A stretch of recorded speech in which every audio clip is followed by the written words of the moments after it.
Hello friends, வணக்கம். இன்றைக்கி Saturday. என்னோட லஞ்ச் பாக்ஸுக்கு பார்த்திங்கன்னா கிட்ஸ் எல்லாருக்கும் ஃபேவரட்டான ஒரு ரெசிபி தான் தயிர் சாதம், கூடவே பொட்டேட்டோ ஃப்ரை.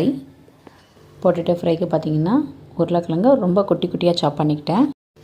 என்னோடய பையனுக்கு இப்படி செஞ்சால் தான் பிடிக்கும். ஸோ அதனால் ரொம்ப குட்டி குட்டியாக சாப் பண்ணி ஃப்ரை பண்ணி எடுத்துக்கிட்டேன்.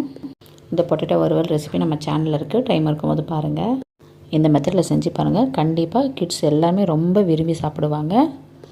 தண்ணி எதுவும் சேர்க்காமல் குழம்பு மிளகாய்த்தூள், உப்பு மட்டும் சேர்த்து செஞ்ச பொட்டேட்டோ ஃப்ரை இது அட்டகாசமாக இருக்கும் தயிர் சாதத்துக்கு. மார்னிங் பிரேக்ஃபாஸ்ட்டுக்கு பார்த்திங்கன்னா உப்புமா செஞ்சேன். குருணை அரிசியில் உப்புமா. குக்கரில் எண்ணெய் சேர்த்து கடுகு, உளுந்தப்பருப்பு, தேவைன்னா கடலைப்பருப்பு, உளுந்தப்பருப்பு எக்ஸ்ட்ராவும் சேர்த்துக்கலாம். வெங்காயம், பச்சை மிளகாய், கருவேப்பிலை, ஒரு தக்காளி, கொஞ்சமாக பூண்டு தட்டி போட்டிருக்கேன். இதை வதக்கிட்டு ஊற வச்ச குருணை அரிசியை சேர்த்து தேவையான அளவு தண்ணி, உப்பு சேர்த்து ஒரு 2 விசில் விட்டால் சூப்பராக இந்த உப்புமா ரெடி ஆகிடும். தயிர் சாதத்துக்கு ஃபஸ்ட்டு சாதத்தை நல்லா மசிச்சுக்கிட்டேன். மசித்த பிறகு காய்ச்சி ஆற வச்ச பாலை சேர்த்துக்கிட்டேன். வெயில் காலம் ஸ்டார்ட் ஆகிடுச்சு.